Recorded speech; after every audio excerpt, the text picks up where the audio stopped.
ایک فقیر تھا، ملنگ درویش، اللہ کا بندہ. اس کی عادت یہ تھی کہ اپنے ڈیرے پہ آنے والوں کو کھلاتا، ان کو پلاتا، ان کی ضروریات کا خیال رکھتا، لیکن کوئی مالی آسودگیاں نہیں تھی. ہوتا یہ تھا کہ بعض اوقات لوگ آتے تو ادھار لے کر کے وہ لوگوں کو کھلا دیتا. خیر، چونکہ فقیر کا مزاج یہ ہوتا ہے کہ لوگ آئیں اس کے ڈیرے سے کھائیں. بابا بلے شاہ نے بھی کہا تھا نا، اٹ کھڑک کے دکڑ بجے تتا ہوئے چلا، آن فقیر کھا کھا جاون راضی ہوئے بلا.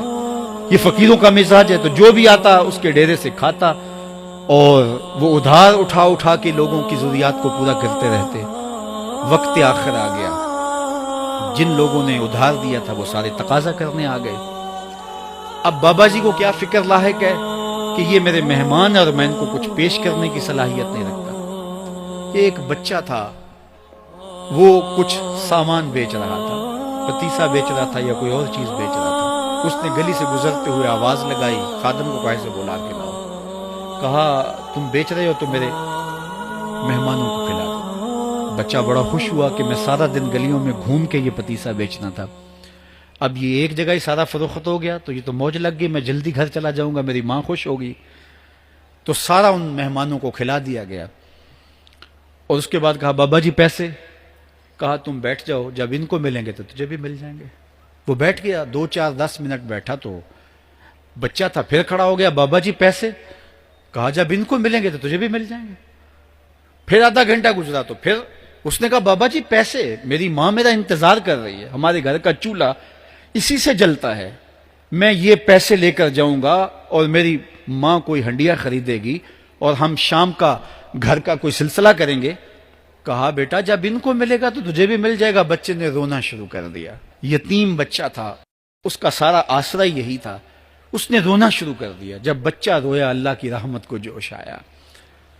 کوئی مرید نذرانہ لے کے ان بزرگوں کے پاس آ گیا اور اشرفیوں کی بھری ہوئی تھیلی پیش کی. وہ اتنے پیسے تھے کہ اس بچے کو بھی دیے، جتنے لوگ آئے تھے سب کا قرض چکایا. کہا جاؤ گھروں کو. تو سب نے کہا بابا جی ہم صبح سے بیٹھے ہوئے تھے تو یہ نذرانہ دینے والا صبح سے نہیں آیا، تو اب کیسے آ گیا؟ کہا صبح سے تمہارے اندر کوئی رونے والا نہیں تھا، ایک رونے والا آیا تو باقیوں کا بھی کام بن گیا. بعض اوقات کسی ایک شخص کی وجہ سے باقیوں کی خطائیں بھی معاف ہوتی ہیں. آج ہم اجتماعی طور پہ تا حد نظر اندر باہر اوپر نیچے اتنے لوگوں کے ہجوم میں اللہ کی بارگاہ سے یہ توقع رکھتے ہیں کہ مالک کتنے ہجوم میں کوئی ایک تو ہوگا جو تیرا لاڈلا ہوگا، کوئی ایک تو ہوگا جو تیرا بہت قریبی ہوگا، کوئی ایک تو ہوگا جس پہ تیری رحمتیں برسیں گی. تو مالک اس کے صدقے سے ہماری خطائیں بھی معاف کر دے، ہمارے گناہ بھی معاف کر دے. کوئی ایک رونے والی آنکھ مل گئی تو باقیوں کا بھی کام بن جائے گا. اٹھ فریدا ستیا تے میلہ ویکھن جا، وت کوئی بخشیا مل جاوے تے تم ہی بخشیا جا. میرے مالک ہم سب کی خطائیں معاف کر دے، ہم سب سے درگزر فرما اور ہم سب کے باطن کو ستھرائیاں دے دے، ہمارے اندر کو پاکیزگیاں دے دے. بہت وقت میں نے اور آپ نے صاحب گزار لیا، تیزی کے ساتھ زندگی بیت رہی ہے. میں اگر اپنے آپ کو دیکھوں تو میری زندگی کتنی بہاریں کاٹ چکی ہے.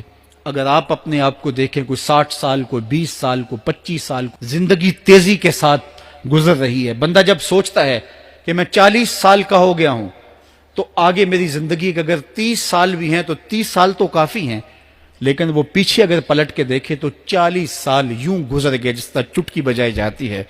جب چٹکی بجانے کے وقت میں 40 سال گزر گئے محسوس ہوتے ہیں، تو جو باقی 30 سال اگر ہوئے بھی وہ تو گمان ہے میرا، وہ تو گمان ہے آپ کا. ہمیں تو ایک سانس کا بھی نہیں پتا. پوچھا گیا زندگی اور موت کے بارے میں کیا خیال ہے؟ کہا فجر پڑی ہے، پتہ نہیں ظہر پڑھ سکیں گے یا کہ نہیں.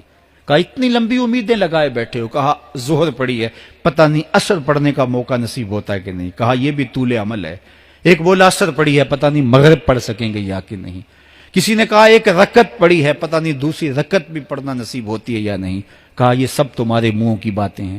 میں تو کہتا ہوں ایک طرف سلام پھیرا ہے، پتہ نہیں دوسری طرف سلام بھی پھیر سکیں گے یا کہ نہیں. کیا موت اتنی قریب نہیں ہے؟ ہم نے اپنی آنکھوں کے سامنے لوگوں کو جدا ہوتے یوں نہیں دیکھا ہے. ہم کہتے ہیں اس کی خبر سنا رہے ہو موت کی، یہ تو میں نے ابھی سبزی والی دکان پہ دیکھا تھا. لیکن جب موت آتی ہے تو ایک لمحے کا تقدم اور تاخر نہیں ہوتا.